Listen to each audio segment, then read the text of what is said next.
What you're starting with is like listening deeply to people's concerns. And I think that's been one of the primary challenges with climate messaging is we've started with our message, our fears, our meaning climate advocates or climate scientists or climate policy folks, and then try to push it on people rather than starting with their needs and concerns and trying to fit our message in. This is Climate Rising, a podcast from Harvard Business School.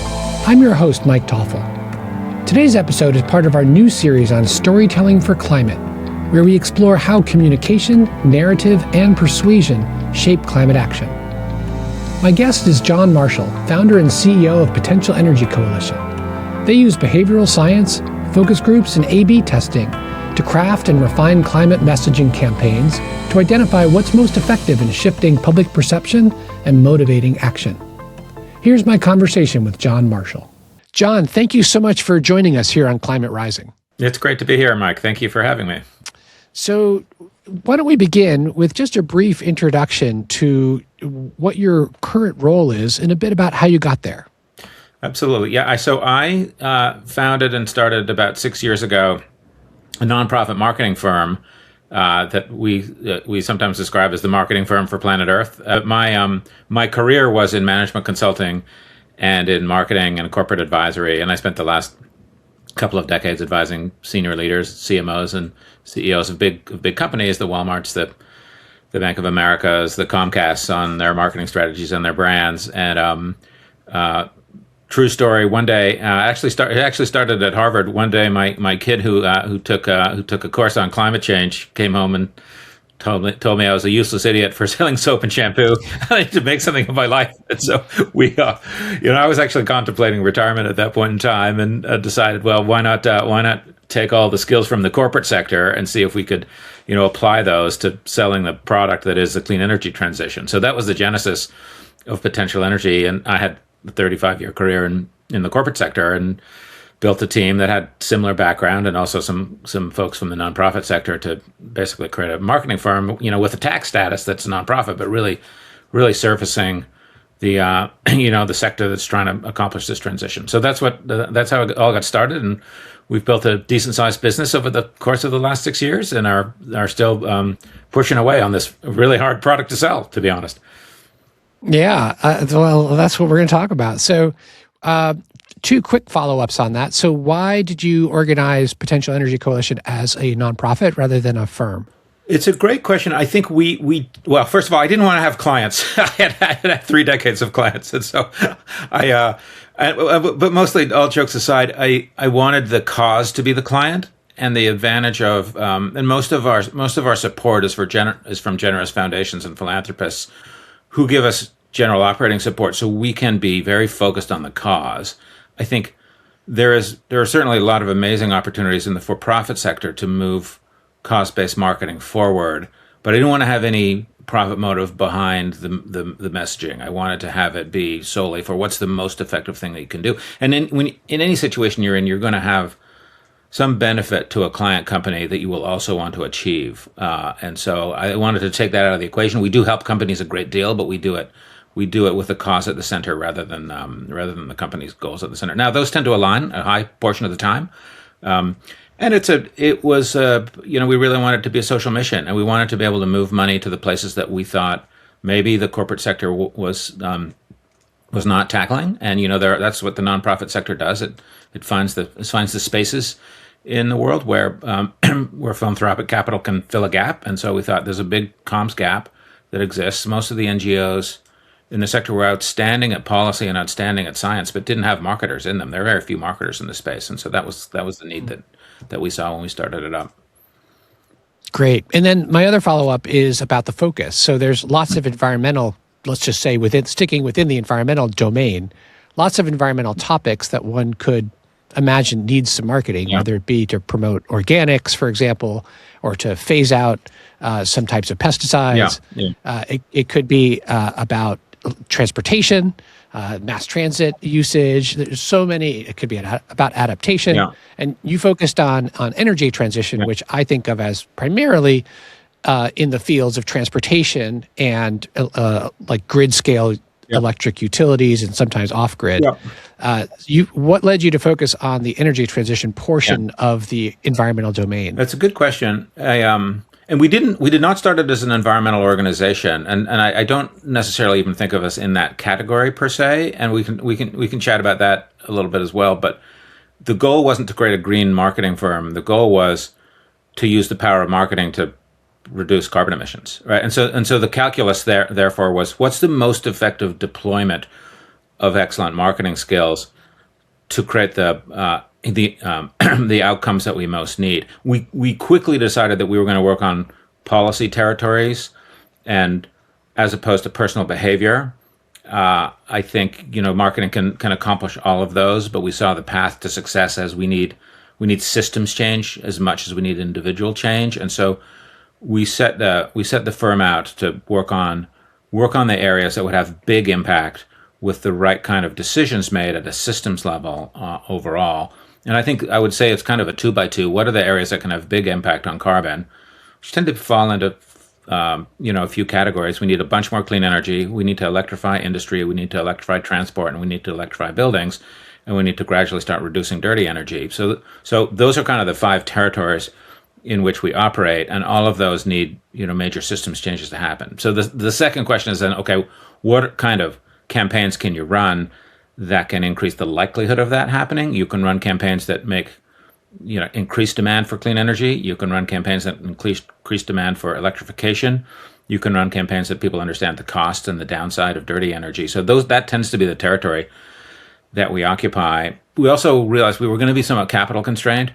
I mean, we won't have the size of marketing campaigns that I was running in the corporate sector. And so we needed to pick the acupuncture points where having people see the issue differently could help us achieve a lot of progress. Got it. And you have lots of choices even within the sphere of energy transition and policy.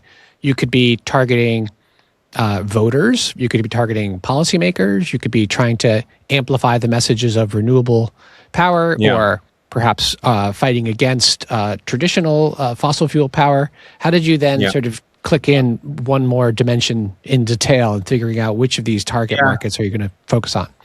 Well, that's a good question, and we'll always look at what are the biggest opportunities. But what we're good at is understanding humans, and what I particularly spent a lot of time in my career on is branding.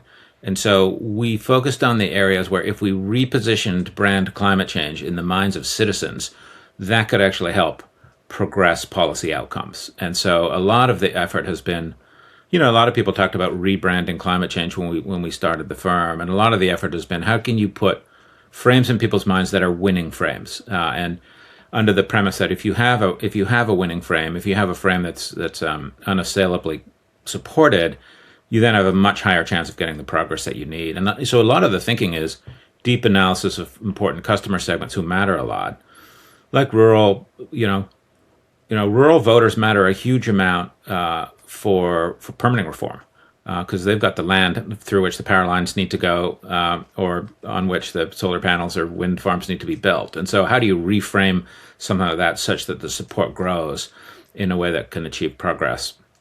So it's really, a little bit of a core competency-led strategy. What are we great at? We're great at understanding humans. We're great at reframing. Let's bring that skill set into the climate area under the premise that it had felt when we started to be a little narrow, a little liberal, and maybe a little long-term and a little less relevant. So could we make climate something that was, could naturally get more energy and more support at the citizen level? Got it. And with the idea of citizens themselves can't change the permitting process, but I presume what you're suggesting is that if you get to the citizens, they would create political pressure to, for example, expedite or at least avoid opposing permits. I would describe it as an absolutely necessary but not completely sufficient condition. You need public support and public will, and the public needs power in some of these policy areas. Now, we're a 501c3, so we focus on education as opposed to solely policy, and we don't focus on elections as a 501c3. But if you maybe take gay marriage as an analogy, that there was a reframe that happened on LGBTQ rights around freedom to marry and love is love that had a meaningful impact on public pressure and public support for gay marriage. And so think of us as providing those kinds of reframes in a way that gives gives leaders, whether it be political leaders, business leaders, or civic leaders, comfort that they can proceed. And I would say a political leader has 10 or 15 things they could choose to do. They're going to choose the ones that they think that keep them in office. And so helping, we don't do, electioneering as a 501c3, helping frame things in a way for both parties or for all parties, it's just a more popular choice to make. And that's what we're good at. We're good at working at the citizen level to get them to care more about the issue. So now that we understand a bit about your target market and the topics that you're speaking about, can you tell us a bit about the craft of developing the messages and who the messengers are? And I think you're using behavioral science as part of that. I'd love to hear a bit about that as well. Well, it's a great question, and we've taken an entirely analytical approach to this, which I think makes us an interesting sort of member of the climate ecosystem, because we're not an advocacy organization, as in we have a point of view and we need to communicate that. So Potential Energy has done a couple thousand randomized controlled tests on different messages, similar to a drug trial. We're exposing some people to a message and some people don't get a message, and we're trying to understand the lift or the impact on that. And that's a laboratory toolkit that is very comprehensive. And now we can use AI to tease out, patterns like we might not have been able to before. We've also done about 4,000 hours of focus groups, which is just as insightful, sometimes quite painful. What we think people know is not the same as what we actually learn. I could tell you some stories about that. And then we have these in-market reads, and so we're always doing test and control. So we've served and measured about 4 billion ads, and that gives us a feedback mechanism to see what's actually moving people. So we'll test things on in a few different dimensions, but the main ones are persuasive impact. What kind of messages actually move people? It gives you some very surprising results. And the other one is engagement impact. What can you buy yourself some distribution? Because the internet has granted us the ability to find things that other people are willing to spread. So we'll test on both those dimensions, and that will hone us in on some strategic territories around which we can develop powerful messages. We'll do the same with messengers. So we'll test the impact of a message coming from a politician versus a corporate leader versus an entrepreneur versus a farmer versus a scientist, and try and understand who will have the biggest impact on folks. So that's given us a big body of learnings, and a pretty big part of the business is a knowledge business by which we learn all that. The campaigns spin out a lot of this data, and then we advise leaders and corporate executives and others, and these are the types of things that connect. And an interesting thing is we have found that the conventional wisdom is often wrong on this, and I can tell you a few ways that we found that. But we came in with a few ideas on what the best messages were that were entirely proven wrong in the first couple of years, and so we have learned humility in the face of data over the course of time. Great. Well, there's lots to dig in there. So let's unpack this a little bit. So first of all, let's talk about focus groups. So take us inside a focus group. How do you construct a focus group? How long does it run? Who's there? What are you asking folks? What are you seeking to learn? Yeah, it's a great question, and there's lots of interesting new and exciting tools these days. But the standard marketing toolkit of deep listening is still applies whether you've created a synthetic AI driven focus group or you're actually going down to a flood zone in Florida and talking to real people. But we're trying to listen to drivers in people's lives, their values, their identities, their needs, what they care about, and then relate our issue to those. And so, which is it's like a slightly different approach. Like I remember the very first frustrating focus group that I did. We decided let's go down to the flood zones in Florida and figure out those people will care a lot about climate change, and we'll learn from them so that we can then position it in a way that others can. So you're always looking for lead users, and so you're like, these are our lead users. Our lead users are our Florida climate flood victims. And so when you do focus groups, the smart way to do it is to learn about people and learn about their concerns, and then relate your issue to that, rather than say, I'm here to talk about climate change. So in an hour-long focus group, after minute 50, nobody had brought up climate change. We were talking about the things they were most worried about.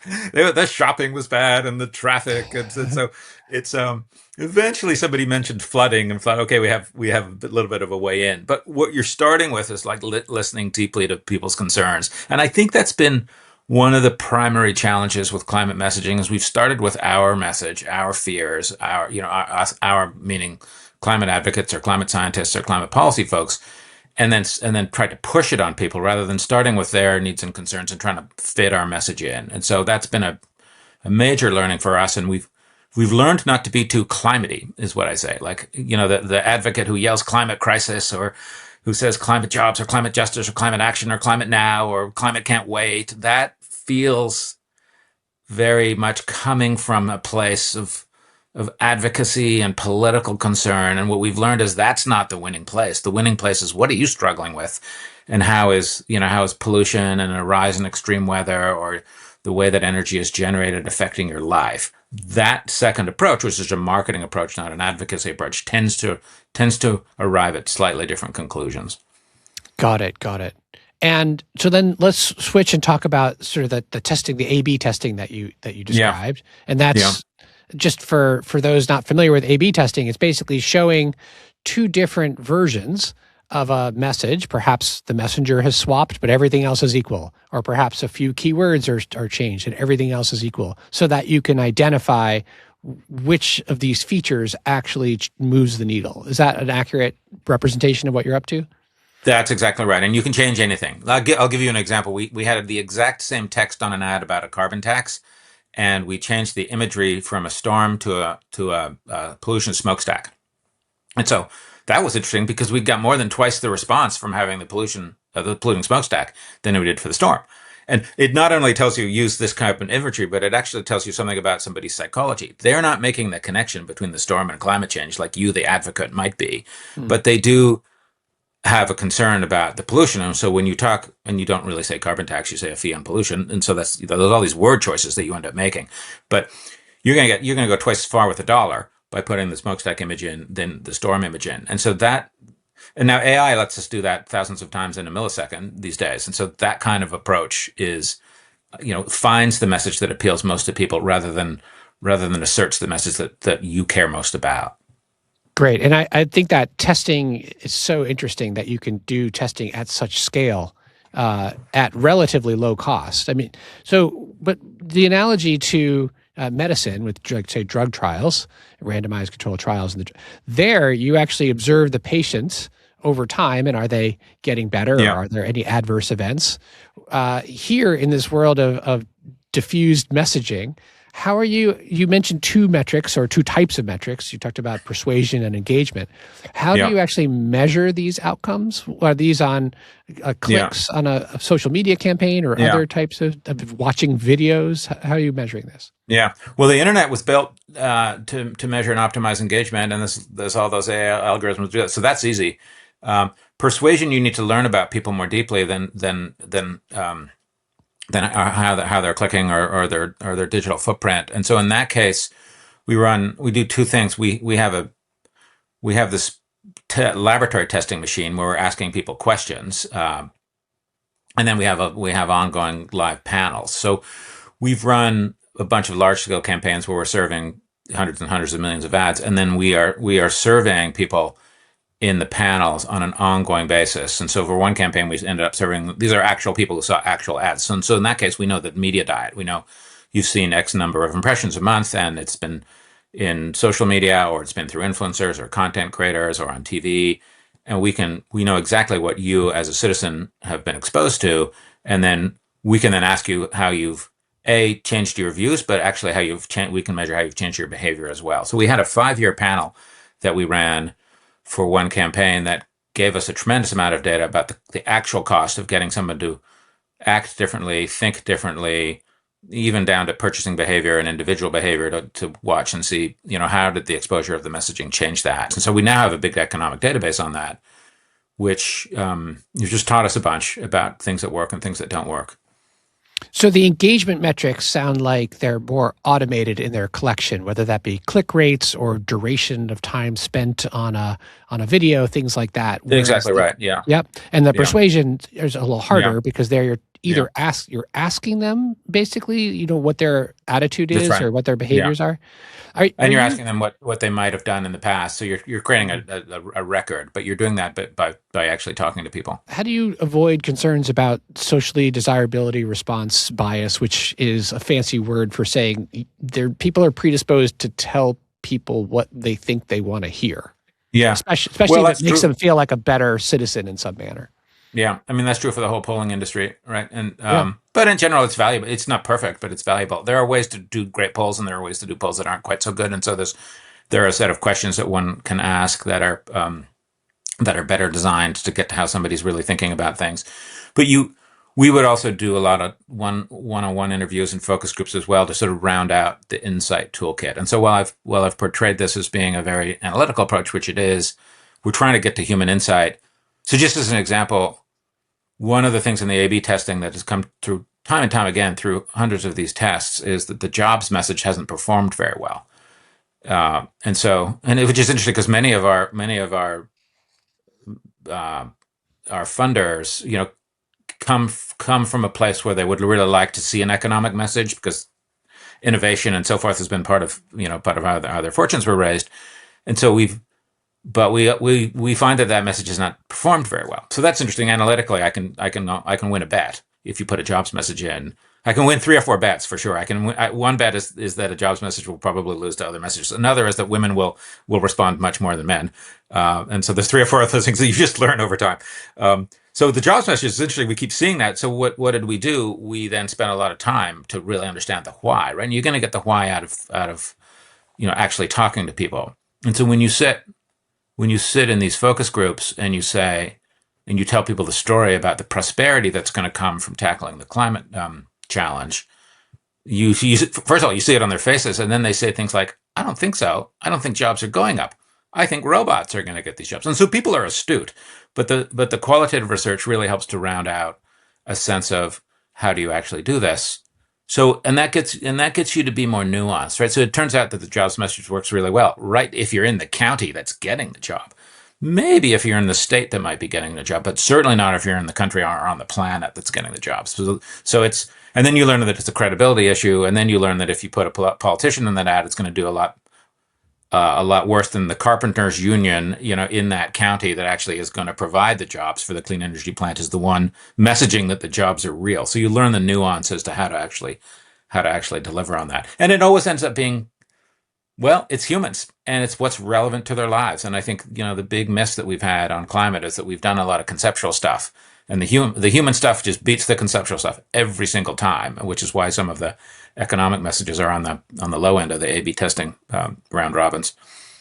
That's really interesting. Yeah, tell us some more conventional wisdom that is wrong. These are interesting insights already. Well, I don't know if this is conventional wisdom anymore, but on the I can win a bet on this with a test. I would say any message with the word ban, mandate, limit will lose, and I can guarantee you 9 to 20 points of increased favorability for any climate solution you have if you avoid any of those particular words. People want more; they don't want less. But the advocacy community historically has been a limiting community, and this is why at the outset I was saying we have tried not to think of ourselves too much as akin to traditional environmental values, because that a lot of that is reduce, recycle, less, banning, and kind of a historically had been a little bit of the movement of no, and I can get you 20 points if you're the movement of yes. So for example, how do we sell clean energy? We don't sell clean energy by saying it's time to ban fossil fuel energy. We sell clean energy by saying we all know we need more energy. If we're going to get more energy, we might as well get the stuff that's more local, more proven, more abundant, and more affordable. Let's put more clean energy in. That's a dramatic difference. And so the ban, mandate, limit thing is an automatic automatic winner. I think people realize that now. I think this we've seen in the data for 6 years. The abundance movement is gaining traction. That's an empirically justified thing. Net zero relates to that. We have a term at Potential Energy which is empty terms make easy targets. Net zero isn't. No one knows what net zero is, so it is really easy to make net zero unpopular. That's happening throughout the world. You see, different efforts to say net zero is too expensive or it's too hard. And I would say that the reason from a marketing point of view that net zero is kind of a crappy brand is, first of all, no one knows what it is, so it's an empty term, and so it can be turned into anything. A little bit like ESG, by the way, which we can come back to, also a term that people don't understand. It should probably be called no pollution instead of net zero. But secondly, no one wants to go to zero. Like, this is not a place that citizens want to go. They want to go to the more place rather than the less place. So my first tagline was, I thought I was so clever, and this was before I started Potential Energy. My first tagline was "Stop at nothing," because we were all gonna get to net zero, and like no one wants to stop, and no one wants to go to nothing. So it's totally wrong. It was the worst performing thing that we had done. Yeah, that is super interesting. A great list of examples. Now, I do want to come back to this idea of less because, or avoidance, because we're in a world now where, as we think about, I'll just use the language people we just referred to that we critique, the 4 degrees or 3 degrees or 2 degree world. Yeah. There is a tendency to talk about avoiding really problematic climate situations that could lead to problematic influences on climate migration and destruction of cities, and the need to avoid catastrophic influences on GDP. And so if we agree that those are sort of the technical things to address, that doesn't mean that's the language you use to address them. But how do you turn around the avoidance of those problematic outcomes into a positive message? Yeah. Well, there's a couple of things in this conversation that are interesting. So that the idea of, one point I want to make on the less stuff is that there is one thing that works with less, which is less pollution. And and we've found actually that the pollution framing has two benefits. One, it's way less polarized. You have a 37-point gap on climate support between conservatives and progressives in the U.S. on the phrase climate change, but on carbon pollution or pollution, it's an 8-point gap. And then secondly, it gives you a massive uptick in solvability. Very few people think you can solve the climate change problem, but a lot of people think you can solve the pollution problem. And it's actually kind of the same thing. So the reframe on the cause of it, as opposed to the concept, is a big deal. So less pollution is good, and it's a good way to go, and it works really well. And I'm not the first to say this. This is Arnold Schwarzenegger's big idea. On the avoidance thing, I think it's a slightly different question. And you made a comment about positive messaging, and so I want to live on what the data says about positive messaging, because this is one of these territories where when one goes to a conference, the popular thing to say is we need less fear, we need more hope, we need less problem, we need more solutions. We need more optimism. And so I've dived into this analytically, and I've found that not to be a worthwhile trade-off. I don't know that it's a binary, and I think that that loss avoidance is actually a very powerful message. That's different than limitation, right? Because you can do loss avoidance in a way that things are better rather than things are less. And this we have found that without putting the magnitude of what you're potentially going to lose in front of people, and only making promises about a gain under the premise that, don't talk about the problem, just talk about the benefits of clean energy, or you can reduce cost, or your cars are going to be quieter, all that kind of stuff.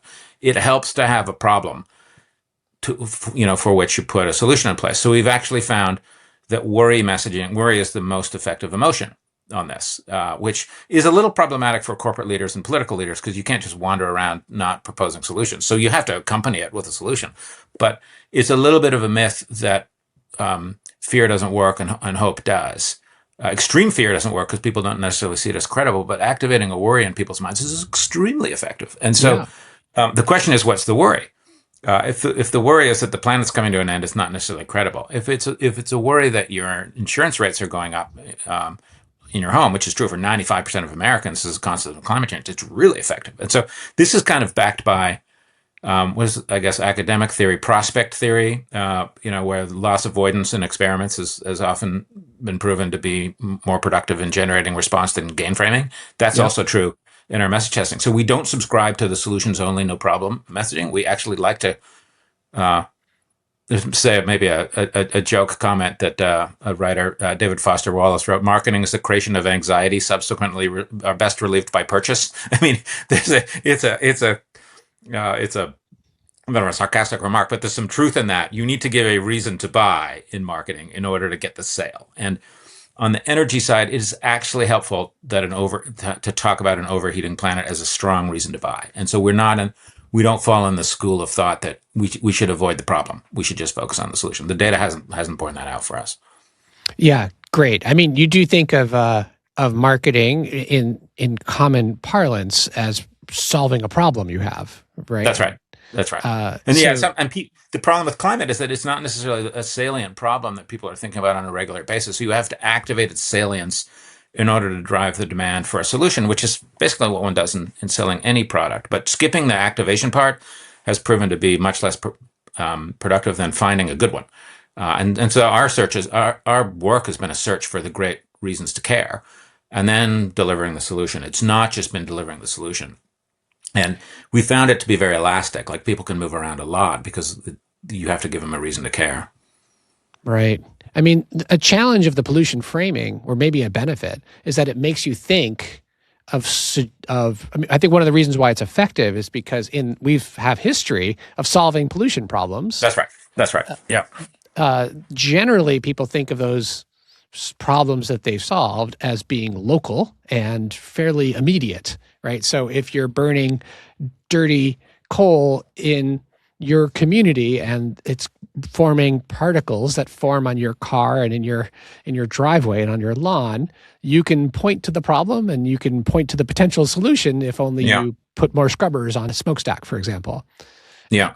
And the climate challenge, of course, has neither of those features. It's long time lag between the solution being imposed and when the benefits are realized. And it's also global. Yeah. And given the disinformation about climate, especially in the US, the ability to link flooding, for example, to protective measures, say engaging in more renewables, so that we have less fossil fuel, therefore less CO2, therefore we're not heading to the 4 degree, we're heading to the 2.5 degree. That very connection has been so challenged. Well, there's nothing worse in marketing than a multi-step argument. I mean, I have a saying I say all the time to my team is, when you're explaining, you're losing. And climate is rife with a 6-step process, and therefore you should care.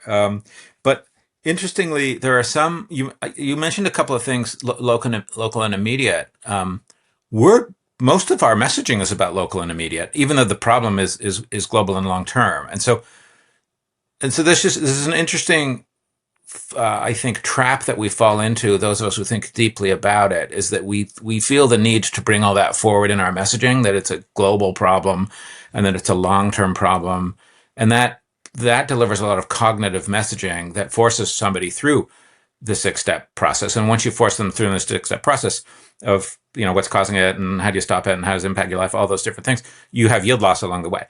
But you don't have to presume that they need to know all those different things. So I'll give you an example. Local messaging beats global messaging every single time. That's another one of the guarantees I've got. And so you don't have to refer to it as a global problem.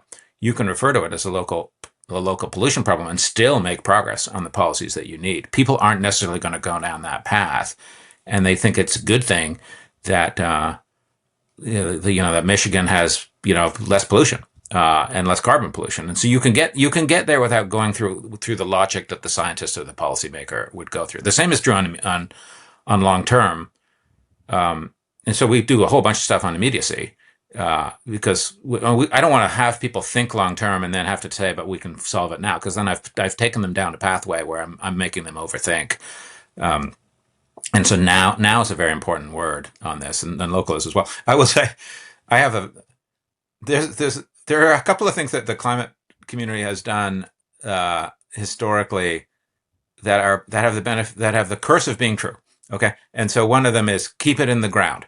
Like, first of all, that's just, people don't know what you're talking about. And they're like, so now how are we going to get my kid in the minivan to school if there's no gas at the gas pump?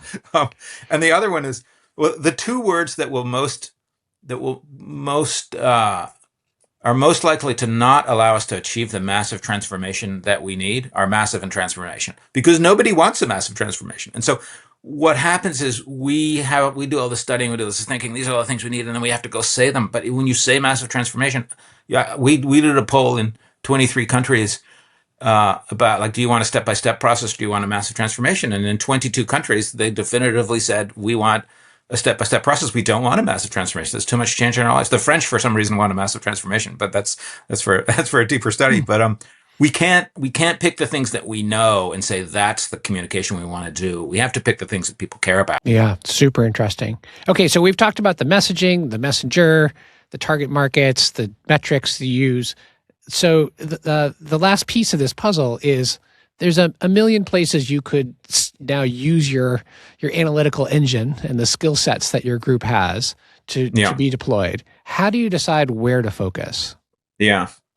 I mean, it's a great question. And, we're one of the larger, I think sort of the original climate marketing firm, and we're still relatively small, right? And so the question is, how do you make a dent in this? So our business model has had two dimensions. One is the stuff we've been talking about. Get as much knowledge as you possibly can and try and spread that to as many leaders as you can. So make them more effective climate advocates because they can talk about things that will work for them. And everybody needs a benefit from using a message. And so the knowledge business gives corporations a benefit, political and civic leaders a benefit, and cultural leaders a benefit. It helps them talk about it. And so that's a mechanism by which, if we could have 10x more conversation on the issue because we've gotten the people who have channels to engage in it, great. So that's business model number one. That's the knowledge business. But the second one is we run campaigns to actually get people to care so that we can frame and win issues. And the question is, if you've got 10,000 campaigns you could run across all these different countries, what would you actually do? We're trying to find moments in time when framing can create what we would call a flywheel of momentum. And so places where there's ambitious leaders and, potentially really important policies where we can show up and frame it in strong ways. And so that's been, the search for large opportunities to make advances on carbon pollution in a way that others, that could create some real momentum. So we're operating in a whole bunch of different states where there's potential progress. There's a ton of interesting stuff that's happening in states. Virginia just actually passed a clean energy law a couple of weeks ago, which is a good move forward. We're working in California and Michigan and Pennsylvania. So finding these places that we kind of call acupuncture points, where if we frame it well, we can have create a sense of a flywheel of progress and actually get solutions to be done.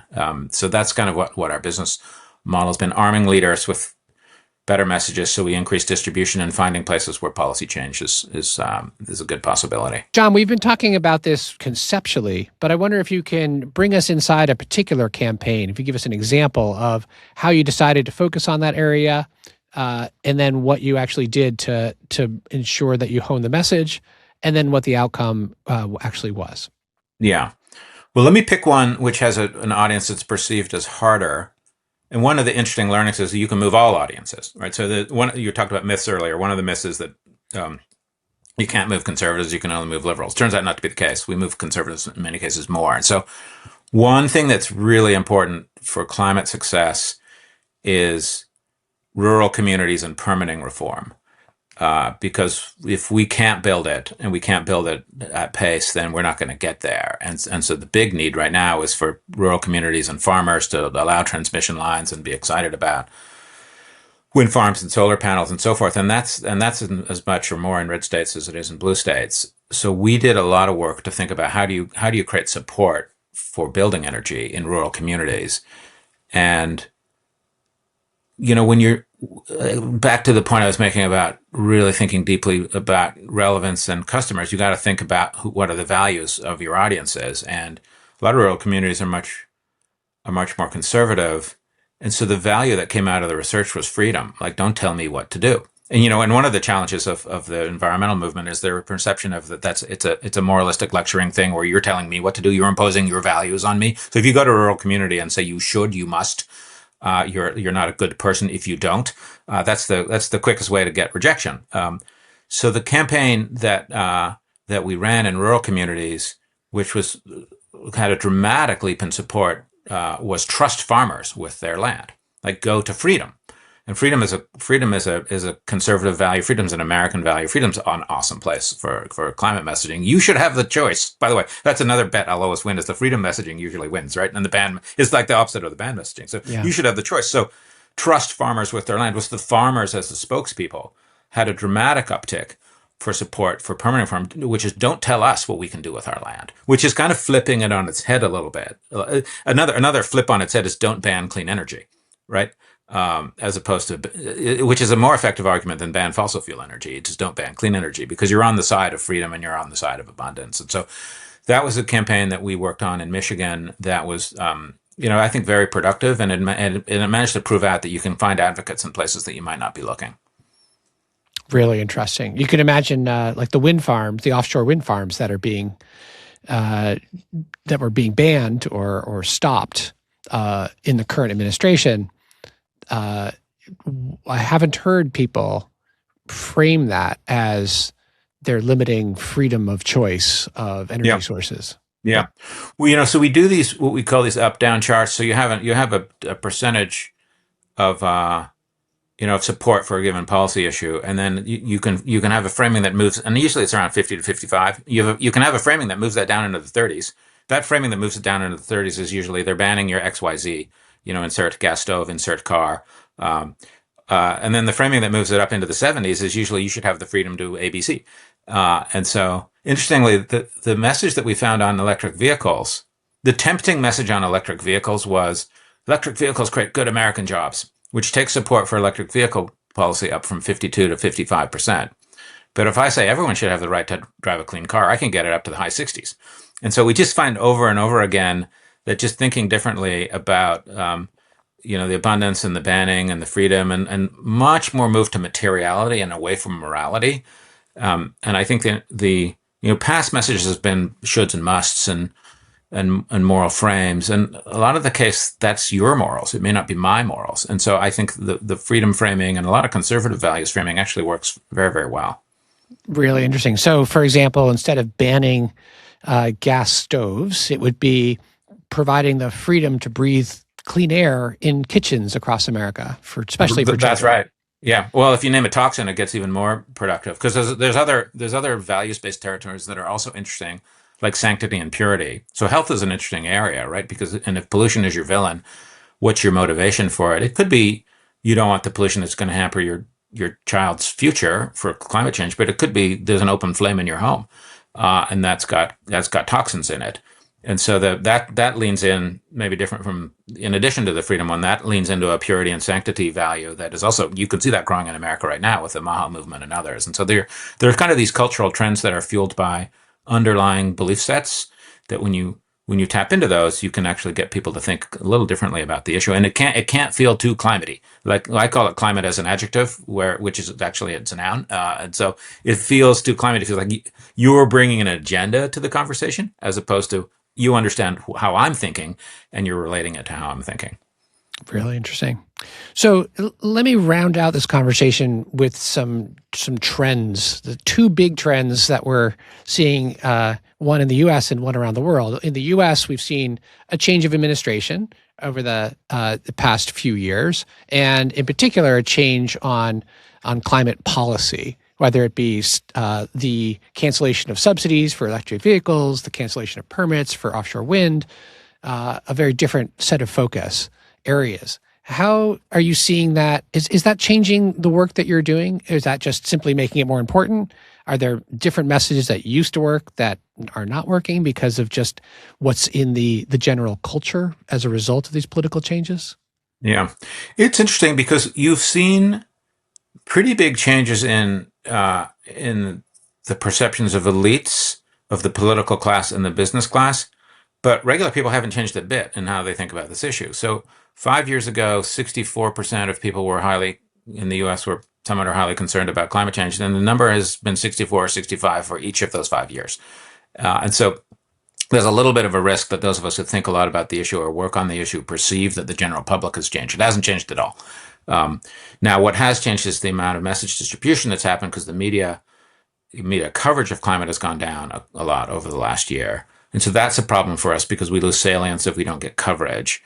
But people think about it exactly the same way. So a super important thing for those of us who are working on this is to realize that we have a target audience that hasn't changed and we need to keep at it. And what happens in Washington does not get to your average citizen. They still care about the issue. And so it gets as important to stick with it and to stick with the messages that are empirically um, proven to work, as opposed to change strategies. Right. So you mentioned AI earlier. I just want to come back to that idea. I mean, two ways off the top of my head that AI might be helping you is in the creation of the messages with the tools that create videos in seconds rather than having to film them with actual people. And then there's also, you can create sort of this virtual panel where you're testing your materials not on people but on virtual people. And I'm sure there's a whole host of other areas. So where are you finding these tools to be helpful, maybe more helpful than you thought, maybe less helpful than you thought? Well, and it's great. Great thing for your listeners to be thinking about is that if in the marketing sector, AI will be highly disruptive. It's exceptionally good at the things that marketers do, learning, content creation, targeting. It's not there yet, and we still make. We can still do way better than the AI-driven content. So our creatives are very necessary, and they think more deeply and more creatively about humans. But AI will be very disruptive in marketing. We're using it in all aspects of marketing right now. We're using it to learn. You can create synthetic research panels. You can do a focus group overnight that's 80% accurate and gives you a directional sense of things.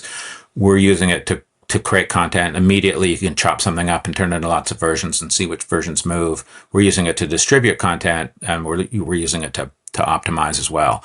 We took all of our knowledge and we put it into an LLM.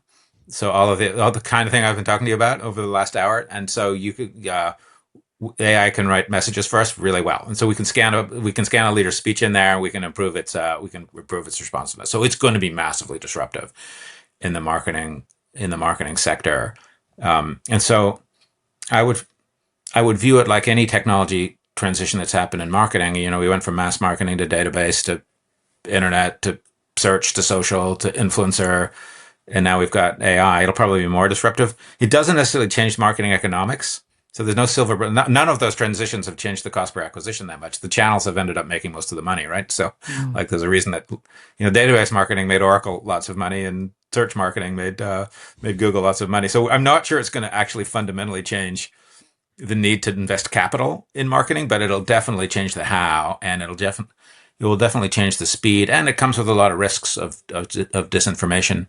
Now, we've got the upside on AI with respect to disinformation is the sensing tools are great right now, so we can detect and learn, what different segments are seeing much more effectively than we could before, because AI enables us to do that. So it enables us to, if we're good at it, enables us to be in the conversation more than we've ever been. It does seem like there's an arms race between the generation of disinformation and the detection of disinformation. There's an arms race, and who knows when and where regulation may come into play. We should probably assume it'll be slow and long term. But there's a little advantage we have right now, which I maybe to put a dose of optimism into this conversation, that LLMs bias science right now, right? And so you go into Gemini or you go into Claude and you ask them about climate change, and you're generally going to get something that's biasing the UN and Harvard and places that are credible sources. That may change, but if we can align LLMs to science, we make a big amount of progress on climate communications, and that's going to be so important, because right now, like 70% of clicks or 70% of searches are ending in one click, right? Because people are using AI to get to the answer. And so that gets really important in terms of controlling disinformation. Now, that doesn't control the craziness on the distribution side and the slop and so forth. But if you have an agent in your life, right now those agents are on our side. They're on the side of science and truth, and that could be really valuable for health and science and climate and a whole series of things. And so we might view it as having some upside as well as some downside. Yeah, super interesting. So, John, we've covered a lot of grounds. For those listeners who are interested in pursuing work in the intersection of storytelling, marketing, climate, even if they don't call it climate, what do you recommend they do to learn more? Yeah, it's a great question. And I talk to a lot of young people about, for career advice on, in the general area of business, climate, communications, which is where I've been operating. I always say, there's nothing like having the fundamentals that you can then apply. And I think something that's been very valuable for our business is we've brought a lot of people on board who have been at, really strong big brand companies and have really learned the fundamentals of marketing. Because no matter what happens with technology or politics or the infosphere, the fundamentals of the discipline of marketing will always be really valuable. And so I always coach young people to think about where are places in your career you can develop those core skill sets. And I think, I've happened into marketing, as I kind of made my career choices. And I think learning how to understand other humans is like a really important skill set. And the tools for that are multiplying exponentially. And so getting, it was always the case when I was growing up in my career that, being a brand manager at P&G was the way to go. And that kind of core discipline of really learning the underpinnings of how marketing works is so foundational. And so I always recommend that's an important thing. And it's been very valuable for us. We've been able to, I think, move the ball forward by going back to fundamentals. And, I've been teaching, or had been teaching at Dartmouth for the last couple of decades. And those like core marketing principles are things that I think are super, super valuable. Great. Well, John, it's been a real pleasure getting to know you and learning more about your organization's work. So really appreciate your time. Thanks, Mike. This was super fun. Thanks for having me on. That was my conversation with John Marshall, founder and CEO of Potential Energy Coalition. Climate Rising is produced by Sophie Wong. Craig McDonald is our audio engineer. Video production by WT Creative. I'm your host, Mike Toffel. Climate Rising is a production of the Harvard Business School Business and Environment Initiative. Thanks for joining us.